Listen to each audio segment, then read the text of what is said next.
Hello, I'm Marty Zalewski, and my passion is designing for joy. The manner in which I introduce myself isn't intended to be shocking or derailing the conversation, although I must admit it does tend to elicit a momentary pause, as if an elephant just parachuted into the room. The reason for such an introduction is my wholehearted belief in joy, an emotion so raw, so pure, so accessible, yet quite paradoxically often distant from our daily experiences. And this metaphorical elephant isn't alien to me. I see it, I recognize it, and I've come to embody their essence. I understand the nuances of the elephant's mood swings. Others may choose to ignore the elephant for as long as it takes. You'd like to think that only when life event strikes or old age sets in, people would recognize the need for joy, or more like missing out on joy. Often it takes seemingly mundane events like graduation, loss of a job, or move to a new city that force introspection, putting us face to face with what I call the mirror of intimacy, having a deep look inside to figure out a path forward. How do I arrive at a better place in life? And that's often when fear starts writing the words of the script we're about to play out. Fear not of the unknown, but trust in self to face the unknown. But it's not always been like that. Childhood is a time when joy is second nature. Think of a moment captured in the photograph from your early years. Though the details of the day may be hazy, the genuine happiness reflected in our younger selves as children is undeniable. A picture from one of my early birthdays that my dad recently unearthed brought forth a tidal wave of emotions. The radiant smile on my younger self was an embodiment of pure, undiluted joy. The joyous state lost is in the sense of time took decades for me to reclaim. As young, curious beings, we embrace life with an unmatched fervor, drawing happiness from the simplest of pleasures. Every sunrise held a promise, every smile was reciprocated. But as we grew, the world in all its intricacy began to impose itself upon us. Our minds, once free-flowing rivers, became mired in societal norms, expectations, and learned behaviors. Our conditioning began with our families and continued through an educational system shaped by our elders. Slowly but surely, the freedom of self-expression began to erode. We began unraveling life's complexities, family dynamics, societal expectations, and learned behaviors. Our minds became entangled in a web of adult algorithms, gradually replacing the limitless world designed in childhood as children with the world of limitations. And we then transition into this adult-defined world as teenagers, where dreams, once our faithful companions, were cast aside, deemed too childish, too unrealistic in the so-called real world defined by the doctrines of adults. Instead, we conformed to age-old patterns that dictated how to live in a world with boundaries. When the 20s came around and we left the family nest, we started shaping our own future. It was a time of experimentation, and when faced with difficult choices, we often reacted in ways that were conditioned into us, when after all, that's all we knew. The ego took to the center stage, guided by fear, shame, codependency, and resentment. We started to dream again, but these dreams weren't born out of hope or aspiration. They emerged as protective shields, guarding us from painful memories or experiences. Most would never ask what caused us to behave a certain way, accepting trauma as an inevitable part of life, which would go on for decades to come. And who would want to dream these nightmares for that long? And then when the golden age approached, children grew up, friends move on, and life's frantic pace begins to wane. Feelings of regret, loneliness, and resentment often find their way in. The acclaimed Harvard study of adult development, which began back in 1938 and continues to this day, sheds light on a profound truth. It is not materialistic pursuits, but positive relationships that form the cornerstone of happiness and longevity. Respondents in their 80s express regret about prioritizing work over relationships or caring too much about societal opinions. And these findings are actually quite thought-provoking. Yet many people become absorbed by the job titles, postal codes, or the brands they wear. But I'm not saying that credentials, location, or personal style aren't important. However, our society has pushed us to immerse ourselves excessively in status symbols that and material possessions. And when we find ourselves at the mirror of intimacy, the layers accumulated over the years can obscure our authentic selves. The prospect of facing life alone can be daunting. Do we have the inner strength to take the next step? So, what exactly is joy? And is it joy with the capital J or the lowercase j? And let me clarify, joy isn't something that suddenly appears one day. It's a process often marked with painful realizations, necessary detachments, and lots of self-care. It's a journey that leads to a point where, when faced with a life-altering event, we realize we can and will pick ourselves up either independently or with support of others. In our 50s, we won't experience a midlife crisis because we won't see ourselves as halfway through a life soon to be buried 6 feet under. When we come to our 80s, we won't lament about not having truly lived. For our way of living, rooted in our beliefs, won't fundamentally differ from how we lived in our 20s. By then, our lives will be driven by purpose, built on solid foundation of personal values, and that's joy. That's joy, eternal and sustainable. It's joy with a capital J, peppered with countless little everyday joys found in people, places, and simple moments. Joy is a basic human right, a universal value akin to love. However, the world we live in often obscures this path. Our world was reshaped by events like 9/11, financial bubble bursts, environmental crisis. All of these redefine safety, personal freedoms, and job security overnight. I realized that neither my upbringing nor my education had prepared me for the new reality. Every year, every month, and often every day brings new challenges. Today's world, characterized by technological advances in AI and Web 3.0 that connect us physically yet distance us emotionally, demands more than just the ability to navigate ambiguity and manage risk. It calls for a way of life and practice that's fundamentally different from what we learn, yet it's so innate to who we are. I call this path leading with joy.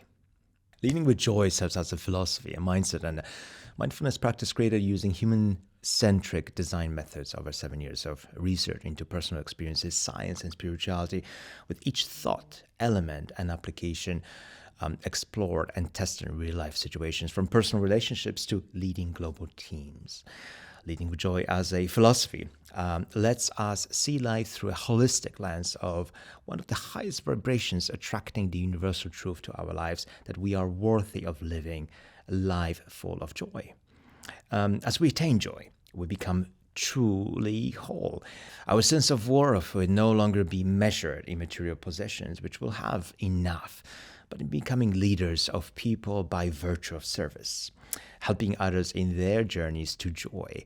It will be seeing others experience and then lead with joy that will add even more joy to our lives. Leading with joy as a mindset encapsulates the idea of not just finding joy with a capital J, but also making joy with the lowercase j an integral part of daily life for yourself and others. We will be able to cultivate meaningful connections with the world around through connection with self. That's free of ego, conditioning, and karma. We will rediscover the unbridled joy experience as children. We will be able to dream again and to manifest whatever our hearts desire, because that wish will be based on our authentic values. Leading with joy as a mindfulness practice is about learning and experimenting with the newly learned behaviors and integrating them into our daily journeys. You will become empowered with awareness, understanding, and self-compassion as tools to guide you in the journey to creating your very own roadmap to leading with joy. To be a good leader is to first be a good human.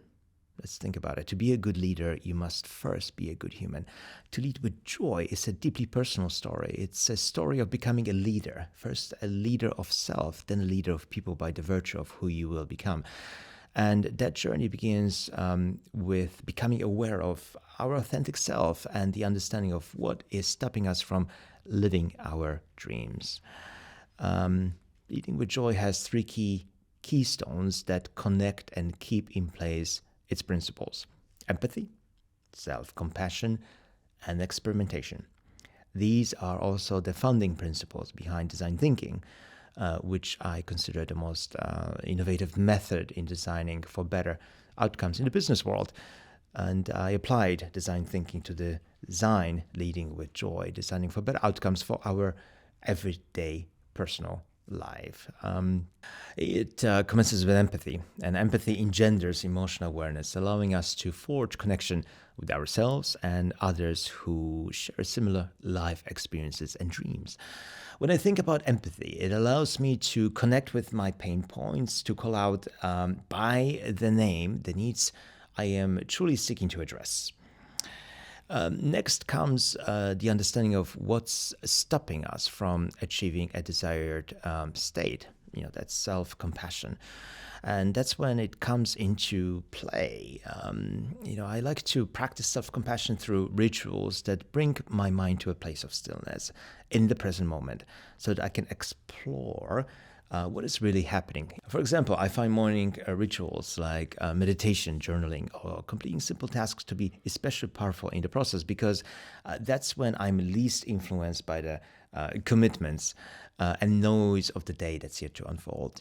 I can observe myself from the vantage point of a fly on the wall, reflect on what it is that is influencing me in a way I respond to a particular situation or challenge I may be experiencing. I can seek ways to understand why this is happening so that I can change it, I can heal it. But understanding the cause isn't a reason to jump straight into solution. As the saying goes, Rome wasn't built overnight. The same way change takes time. It's an arduous process laid out with its own painful realizations and necessary detachments I noted earlier. The mindful way forward is to experiment, an opportunity to test potential solutions quickly with minimal effort in short cycles, so that if we are not successful, we can quickly adjust. This is an iterative process, not a linear one. What we're actually doing is prototyping and progressing in small, measured steps to reach the peak. After all, the journey to the summit of Mount Everest isn't made in a single trek. There is a reason why there are camps set up to regroup or to weather the storm. And so in everyday life, as in mountaineering, discoveries may append the entire experiment. The key is to maintain an open mind and truly comprehend the underlying reasons driving the desired outcome. With the foundation in place, we can now start dreaming and climbing our Mount Everest. That's anything our heart desires. We can start dreaming again for growth like we used to as children and bring those dreams into reality. And it starts with becoming aware of our needs, desires, and feelings. How would I want to end the day feeling? What would give me joy with the little J today? What do I truly desire in life? What would that look like with a capital J? Would that be securing a dream job, starting a family, getting a graduate degree, publishing a book, or perhaps desiring for my parents to experience peaceful retirement surrounded by love, or maybe a friend overcoming trauma or of abandonment, earlier in life that is now challenging her in starting a healthy relationship. These are all desires we share as humans that, when manifested, can bring joy to anyone. So let's rediscover the art of truly living, and more importantly, understanding how I desire to feel. That's the value of coming to the awareness. What is stopping us from manifesting those desired states, from experiencing joy, is closely connected with the ego.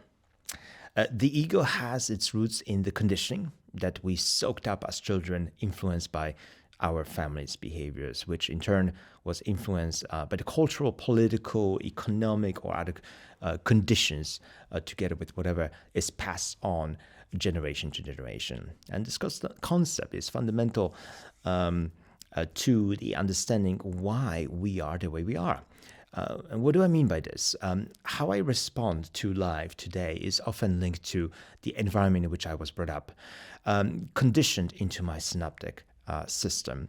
In my exploration, I have identified 4 of these defense mechanisms that give rise to all negative reactions, of which I researched 223. I named them the 4 cardinal ego positions or defects of character, either left from the days predating the modern human or developed as a consequence of behaviors passed on generation to generation, which are conditioned into us early in our development. These are fear, shame, codependency, and resentment. These building blocks of character hold tremendous power over us. To embark on the journey to joy, it's vital to understand the very essence of these defects, tracing them back to their origins in our formative years. Moving to a better place in life takes courage to let go of the past without resentment. Acceptance is the first step towards breaking away from the chains that bind us. By practicing self-compassion myself, I become aware of my feelings and gain insights into why I respond to certain situations with emotions that are not always healthy. I can then change the lifelong patterns of behavior by releasing the burden of conditioning in the past and the uncertainty of the future, fostering a sense of grounding and tranquility.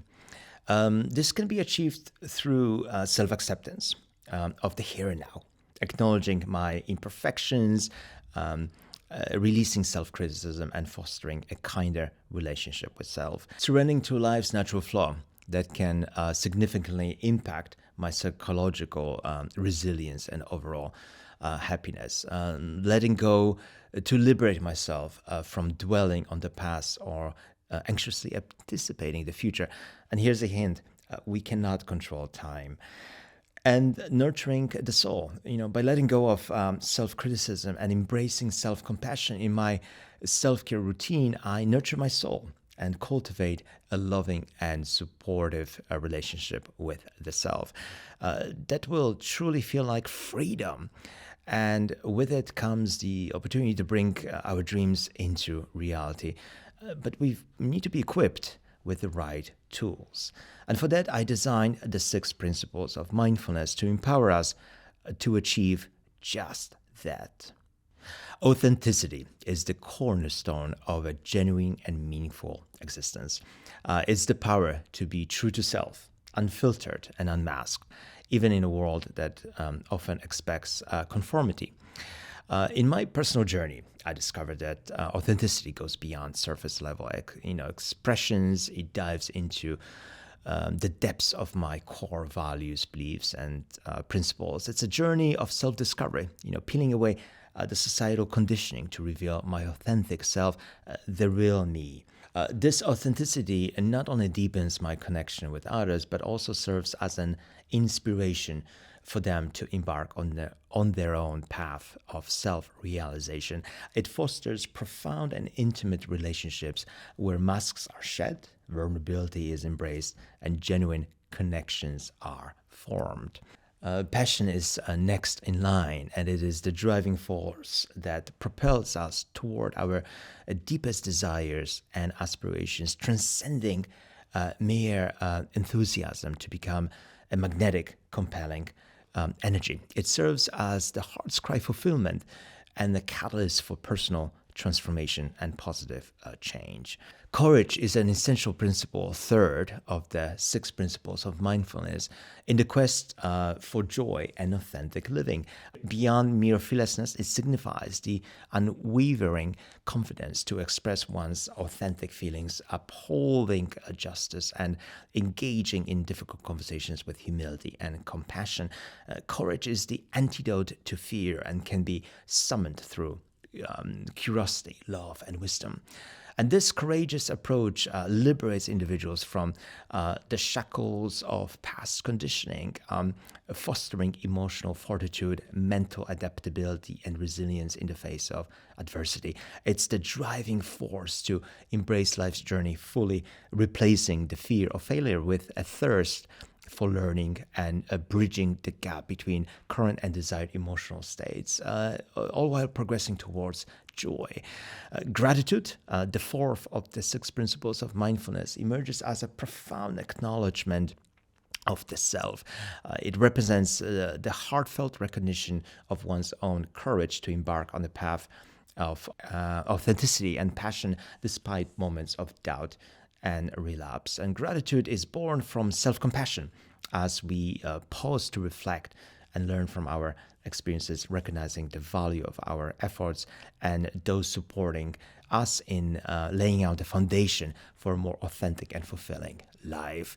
Collaboration, the 5th of the 6 principles of mindfulness, focuses on the interconnectedness of all beings. It encourages us to cultivate empathy, compassion, and a sense of community. When I collaborate, I acknowledge that my well-being is intertwined with the well-being of others, nature, and the planet. And this principle invites us to contribute positively to our relationships and the world around us. Let's look at purpose. Mindfulness helps us discover and live in alignment with our life's purpose. It involves reflecting on our values, our long-term goals, allowing us to make choices that are meaningful and fulfilling. And when I embrace purpose, I find a sense of direction and fulfillment in my actions. This principle encourages me to live a life that reflects my true calling at any given moment and contributes positively to the greater good. So by this time in our journey to joy, we are equipped to shed the ego positions that are the product of our conditioning. We are able to move on through the transformative power of acceptance. We are empowered with the tools of the 6 principles of mindfulness to take a step forward and start hiking upwards with confidence, because we develop trust in ourselves and in our passion, remain grounded through the practice of gratitude, inclusive in how we behave, and all of this because we are guided by higher purpose with which we reconnected. We are now whole, and this is now critical to integrate newly formed behaviors into daily practice, focusing on self-care, self-love, and self-worth. I pioneered selfish self-care, which is a practice that involves prioritizing one's own well-being as an act of self-love and compassion. It entails recognizing the importance of maintaining physical and mental health, even in demanding situations, and aligning one's mind, body, and soul. But is selfish self-care really selfish? It's actually quite the opposite. This practice goes beyond selfishness. It serves as a powerful demonstration of valuing one's health and setting personal boundaries. It also acts as an example for others, inspiring them to take responsibility for their well-being. Selfish self-care ultimately contributes to a more balanced and sustainable life, enabling us to be of greater service to ourselves and the world. Self-love. I see self-love as a transformative act of embracing my worth and authenticity.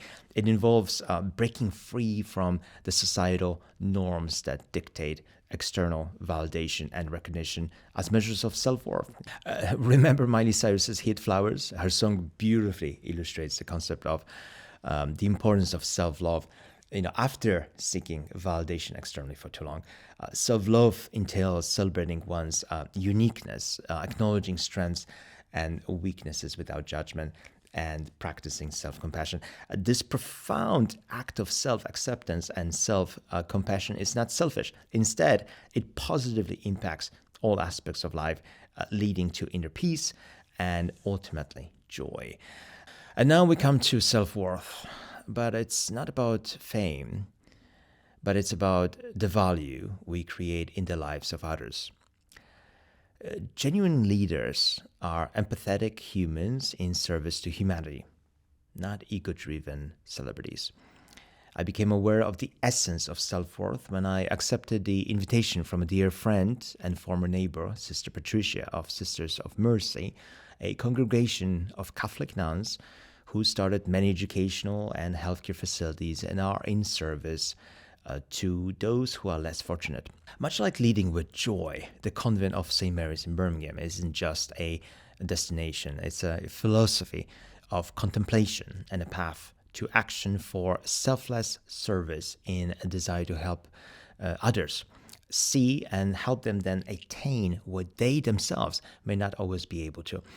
You see, self-worth equals the deeds we create in other people's lives. And self-worth lives in selfless service, compassion, and the enduring value of meaningful contributions to the lives of others. It's a reminder that our pursuit should transcend the transient nature of fame, focusing instead on constructing a life grounded in purpose, value, and lasting gratification. Let me repeat, self-worth equals the deeds we create in other people's lives, and that equals joy.